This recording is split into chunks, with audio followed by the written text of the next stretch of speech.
bagaimana hukumnya membaca Al-Quran yang sedang ramai dibicarakan, yang dimaksudkan dalam langgam Jawa, ya. Sedangkan sikap mayoritas yang dasarnya tidak suka atau menolak, baik benar atau salah, sepertinya perlu mendapatkan perhatian dari ulama kita. Mohon diberikan bimbingan dan arahan dengan hujjah yang dapat dipertanggungjawabkan. Ya. Jazakallahu khair, Allah jazakum khair insyaallah. Baik Bapak Ibu sekalian, barangkali pertanyaan pertama ini juga mewakili, ya, sebagian dari pertanyaan-pertanyaan yang mungkin akan disampaikan atau ditanyakan di berbagai tempat. Mari kita bedakan dulu dua hal yang terpisah, ya. Karena pernyataan juga ada pernyataan di kalangan pejabat yang menyampaikan satu pendapat, ya, bahwa qiraat dan langgam itu, ya, merupakan hal yang sifatnya ada tuntunan dalam agama dan memiliki nilai kreativitas, ya. Qiraat dan langgam. Saya ingin garis bawahi dulu, kita mesti bedakan ada yang dimaksud dengan qiraat dan apa yang dimaksud dengan langgam, ya. Jadi ada qiraat, ada langgam, ya. Ada qiraat, ada langgam. Sekarang kasih banyak. Ada qiraat,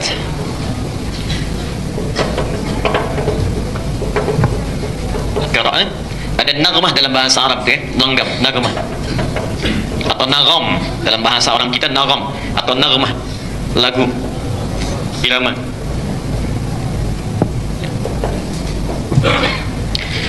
Dua hal ini, antara qiraat dengan naghmah, itu dua hal yang terpisah, tidak sama, ya.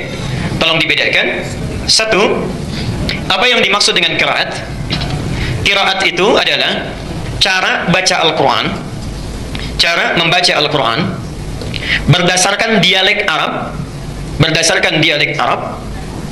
yang telah ditetapkan oleh Rasulullah SAW.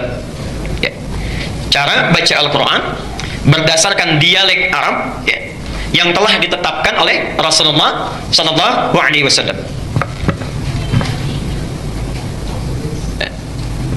Teruskan sebentar. Bapak Ibu sekalian, saya ingin berikan pengantar sebentar. Orang Arab seperti halnya kita, itu juga memiliki suku-suku, ya, daerah-daerah, ya, dengan komunitas yang berbeda, masing-masing umumnya memiliki dialek atau lahjah yang berbeda sebagai ciri khas karakter. Lahjah namanya, lahjah, dialek.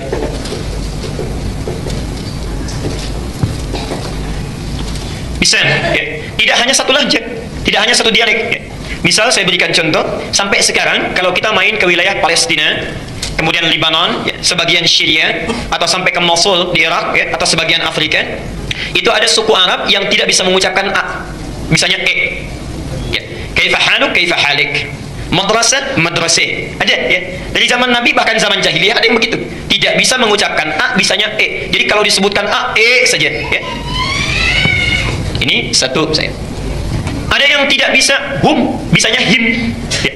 Atau him mereka sebut hum, ya. Bahkan ada yang nggak bisa him, bisanya himu. Ada, ya. Jadi kalau disebutkan him, alaihim, mereka alaihimu, ya. Ada yang satu suku nggak bisa alaihim, nggak bisa alaihimu, bisanya alaihum. Jadi kalau bilang alaihim pasti alaihum, ya. Bisa. Ada yang tidak bisa menyebutkan sin, bisanya sod, ya. Jadi kalau misalnya maaf disebutkan sin, sirat, mereka baca dengan sod, sirat, ya. Bahkan ada yang tidak bisa sin, tidak bisa sod, bisanya pakai zai, ya. Dia baca dengan zai, zirat, ya. Masya Allah. Jadi macam-macam sukunya. Nah, dari sekian banyak dialek ini, secara umum dialek orang Arab itu terbagi pada 7 dialek. Secara umum.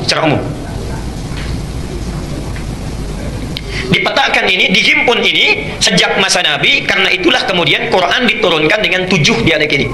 7 cara baca, ya. 7 cara baca. Karena itu kita kenal sampai sekarang istilah qiraah sab'ah, ya. 7 cara baca Quran, qiraah sab'ah. Ada 7 rawinya, ya. 7 pembaca Qurannya. Kemudian setiap rawi memiliki 2 qari, ya, 2 orang pembacanya. Nah, jangan dikira baca Quran itu satu model, tidak, ya. Cara baca Quran itu nanti ada 7 berdasarkan 7 dialeknya, cara bacanya, ya. Misal kita baca wadduha pakai a, wadduha wal laili idza saja ma wadda'aka rabbuka wa ma qala, ya. Itu qiraat Hafs, yang baca Hafs dari Asim, satu jenis model qiraat, ya. Kalau kita mau baca misalnya dengan suku yang nggak bisa a, bisanya pakai e, maka turun riwayat yang kedua disampaikan oleh Hamzah, punya 2 murid namanya Khalaf dan Khallad, atau bahkan nanti muridnya Imam Nafi' namanya Warsh, dia baca pakai e, wadduhi wal laili idza saja ma wadda'aka rabbuka wa ma qala walal akhiratu khairul laka minal ula. Ibu tertawa. bacakan dengan A pada yang komunitas lisannya dengan E, mereka tertawa. Ya. Saya pernah bacakan itu, ya, begitu datang mushaf dari Indonesia, kami mengajar saat di Tripoli, ya, saat mengajarkan wadduha, itu cekikikan tertawa. Kok begitu ya katanya bacanya? Karena mereka nggak biasa, ya, Masya Allah. Nah, ayat yang dibaca tetap sama, ya, ya. Ayat yang dibaca tetap sama, maknanya sama, cuma cara bacanya beda. Contoh, maafkan saya, contoh saja, tidak bermaksud membedakan, tapi untuk menampilkan keunikan. Ada orang Medan di sini. Sepeda, dibilang apa biasanya? Sepeda. Ya. Antara sepeda dengan sepeda, bendanya sama nggak? Sama, cuma lisan cara bacanya mungkin yang berbeda satu sama lain. Ya, pengaruh lingkungan, ya, pengaruh tipologi geografisnya dan sebagainya. Ada di antara mereka, tadi saya sampaikan, nggak bisa baca sin, bilang sin nggak bisa, bisanya pakai sod. Ya. Karena itu baca ihdinas siratal mustaqim itu bahkan ada 3 cara. Pakai sod, riwayat Hafiz. Ihdinas siratal mustaqim, kan? Ada bisa pakai sin, riwayat Qalun. Ihdinas siratal mustaqim. Bahkan ada yang tidak bisa pakai sin, tidak bisa pakai sad, pakai zai bisanya. Ada riwayat Qunbul, muridnya Ibnu Katsir.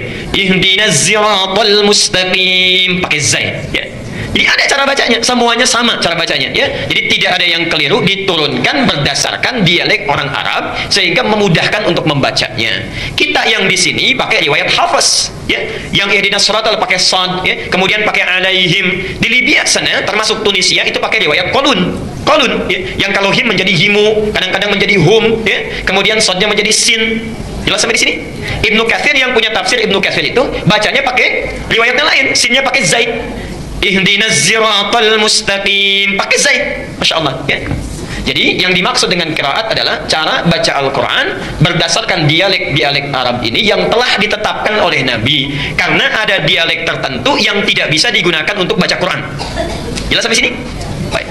Satu. Jadi disebut dengan apa? Qiraat sab'ah.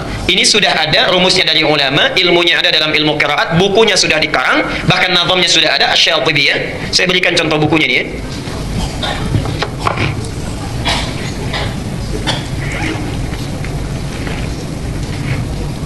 Baik, ya.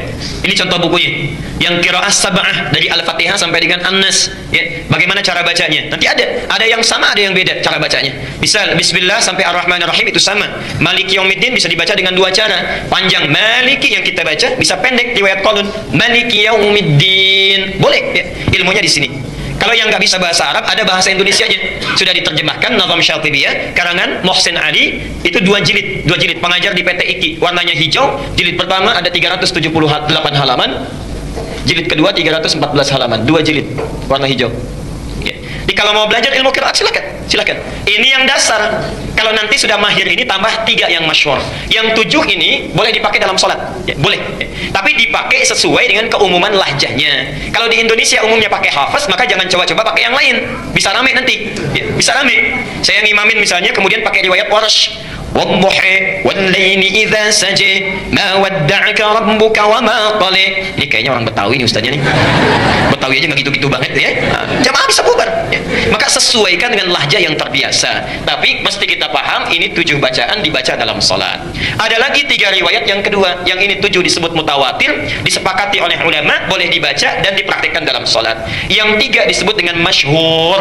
Masyhur itu jumlahnya banyak yang meriwayatkan tapi tidak sampai ke mutawatir. Boleh dibaca dalam bacaan Quran tapi tidak boleh dibaca dalam sholat.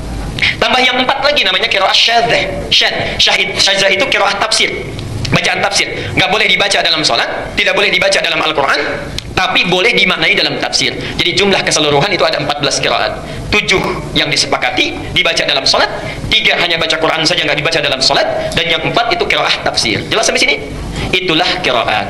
Nah, dalam rangka membaca Quran, baik menggunakan 7 qiraat memilih salah satunya, semua diikat oleh satu hukum Al-Quran, warattilil Qur'ana tartila, mesti dibaca dengan tartil. Mau pakai riwayatnya Hafiz, mau pakai riwayatnya Warsh, Qalun atau Al-Bazzi atau yang lain sebagainya, semua bacaan itu mesti tartil. Tartil sesuai hukum bacaan. Jadi madnya nggak boleh beda. Ada mad alif disukun bisa 2, bisa 4, bisa 6, ya. Ada makhrajnya, ada sifatnya. Kalau mau baca lewat riwayat apapun, setiap yang baca mesti tartil. Dari tartil inilah muncul ilmu. Saya agak cepat. Bagaimana supaya bacaan Qur'annya benar? Kata Quran mesti tartil, ya. Supaya tartil muncul ilmu, namanya tajwid, ya. Namanya apa? Tajwid, ya. Jadi belajar Quran supaya tartil ini mesti belajar tajwid. Di tajwid itu dijelaskan sifatnya, dari mulai hukumnya, dari mulai hurufnya, makhrajnya, sifatnya dan sebagainya. Ya, kita belajar di sana. Jadi kalau Bapak Ibu mau baca Quran mesti belajar apa dulu? Tajwid dulu. Ya. Bismillah. Saya teruskan.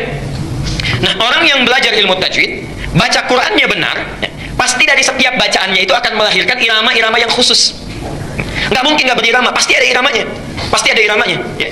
Saya beri contoh misalnya ya. Kita Al-Fatihah saja, Al-Fatihah yang ringan, baik yang pakai bismillah dijarkan atau disirkan. Bismillahirrahmanirrahim. Alhamdulillahi rabbil alamin. Ya. Baik, pasti ada iramanya. Panjangnya, pendeknya, mad ini cuma 2 harakat, ya. Panjangnya sekian, iramanya sekian. Mad alif disukun pilih bisa 2, bisa 4, bisa 6. Kalau 2 itu pendek namanya qiraah hadar, yang cepat sesuai tajwid. Kalau menengah itu bisa 4 harakat. Kalau panjang tiwal sampai 6 harakat boleh. Alhamdulillahi rabbil alamin. 6 harakat. Ar-Rahmanir-Rahim. Misal, ya. Boleh, pasti ada irama. Setiap yang baca Quran sesuai dengan tajwid akan melahirkan irama yang bermacam-macam sesuai dengan hukumnya. Yang paling luar biasa, perhatikan sini. Irama yang muncul saat baca qiraat ini, subhanallah, adalah irama yang sangat khusus yang memiliki karakter sesuai dengan pembacanya dan sesuai dengan latar belakangnya. Ini yang paling luar biasa. Jadi Anda akan menemukan satu-satunya bacaan yang dibaca dengan irama yang khusus walaupun satu daerah itu cuma Quran. Cuma Quran. Contoh, orang Jawa dengan orang Palembang dengan orang Sunda lain kan kalau baca Quran? Baca Qurannya akan lain. Gak usah pakai lagu, akan muncul lagu dengan sendirinya. Kalau panjang pendeknya betul akan keluar. Orang tua dulu dengan yang sekarang itu akan lain. Orang Cina baca Quran dengan orang Jepang akan lain. Akan lain nadanya, tapi tajwidnya semua sama. Jangankan mereka, sama-sama orang Arab saja lagunya bisa beda. Iramanya bisa lain. Alhamdulillahi rabbil alamin. Misal, Alhamdulillahi rabbil alamin. Sudah lain lagi. Antara Syekh Sudais dengan Mishair Rasid sudah lain. Al-Ghamidi lain lagi. Ya, Masya Allah. Itu semua orang Arab semuanya. Dan tidak ada masalah. Tidak ada masalah. Nah, yang demikian itu disebut dengan nama yang muncul lewat bacaan qiraat sesuai tajwid. Jadi bacaan tajwid yang baik saat membaca Quran akan melahirkan nagmah tersendiri. Jelas sampai sini? Baik. Satu, kaidah pertama.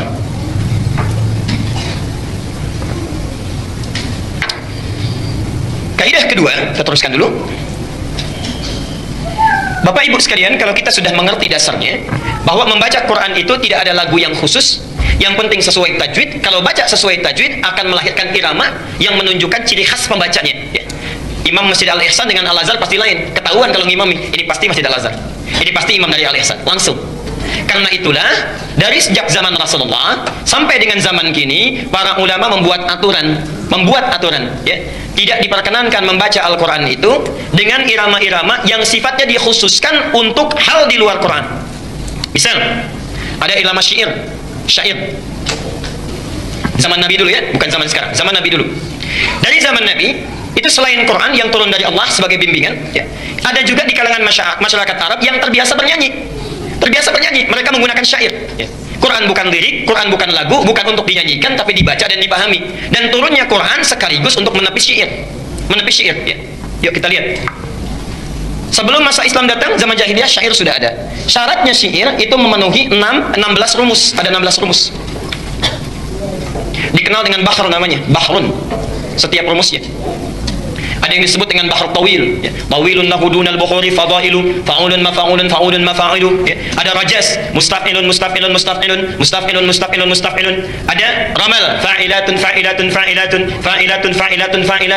Dari rumus-rumus sampai ke 16 ini, di situ mereka membuat syair-syair dan ada lagunya, ada iramanya, ya. Ada nagmahnya, ada musiknya, ya. Jangan dikira syair itu tidak ada lagunya, syair itu ada lagunya, ya. Contoh, saya berikan 2 contoh saja misal. Rajas yang mustaf'ilun. Kita berikan contoh singkat. Al-Asma'i punya qasidah namanya Sautus Safiril Bulbuli. Ini hebatnya orang Arab. Lihat benda saja itu bisa membuat syair. Sautus Safiril Bulbuli hayyaja qalbi thamiri al-ma'u waz-zarhu ma'a-zahri al-lahdhul muqali fa anta ya sayyidi wa sayyidi wa mawlali fakam tayammuni ghuzayrun uqayqari qataftuhu min wajnatin min fi'li hadha ar-rajuli faqala la faqad ghada muharwili wa wal walad wali ya waylali faqultu la tuwalwili fabayyinul lu'ali qalat lahu hina kadha in harwadid dhul muqari kahatan kakailali tattabi tabuli. Itu ya enggak apa-apa silakan.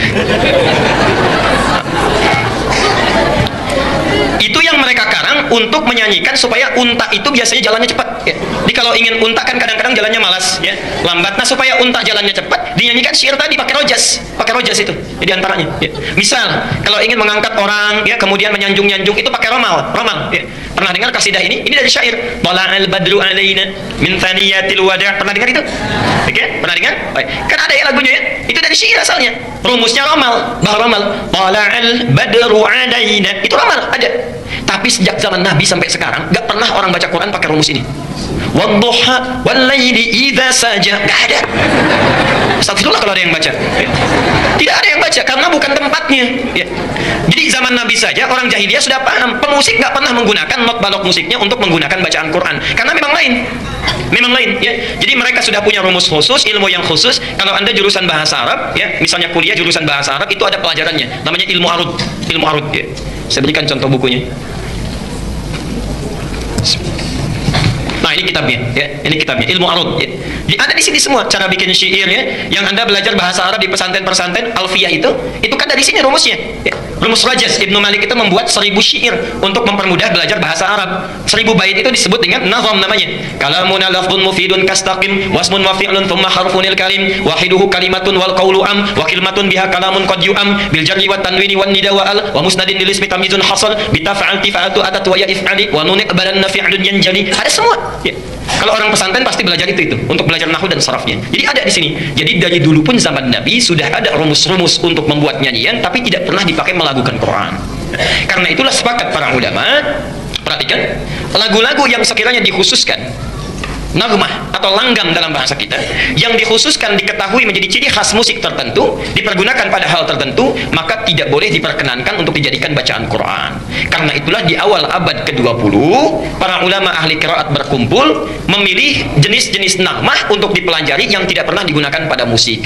Muncullah pertama kali alirannya di Mekah, disebut dengan aliran Makawi atau Makki ya. Makki atau Makawi, Masya Allah. Ada jenis nagmahnya ya. Misal kita pernah dengar misalnya ada nada-nada Hijaz ya, Nahawan ya, dalam baca Quran ada Hijaz, ada Nahawan dan sebagainya ya. Itu asalnya dari Mekah awal abad ke-20, disempurnakan di Mesir. Munculnya para qari terkenal, Syekh Abdul Basit Abdul Somad, Syekh Husairi, lalu membuat rumus-rumus yang singkat. Ada disebut bayati, dibagi lagi ada bayati qarar ya. Kemudian misalnya ada bayati apa lagi yang pernah didengar? Bayati asli, bayati qarar ya. Ada kemudian soba, ada kemudian Hijaz, ada kemudian Nahawan, macam-macam. Dan di kita kemudian dipopulerkan di awal abad ke-20. Yang ikut aliran Makawi misalnya ada Syekh Sya'rani ya, Kiai Haji Arwani, itu ada ya. Yang ikut aliran Misri, aliran Mesir ya. Ada Syekh Muhammad Mukti Ali, Syekh Basori Alwi, itu ada ya. Sampai dengan sekarang dipelajari dan melahirkan qori-qori internasional seperti Muammar ZA dan sebagainya. Itu dari sini asalnya ya. Dan tidak pernah mengambil dari nagom-nagom yang dikhususkan untuk musik atau hal tertentu. Jelas sampai di sini? Nah, jadi kalau ada pertanyaan bagaimana hukumnya melakukan Quran dengan langgam-langgam khas musik, maka hukumnya tidak diperkenankan. Itu pandangan saya, tidak diperkenankan. Apalagi membawa hukum tajwid kepada lagu, itu sudah salah total ya.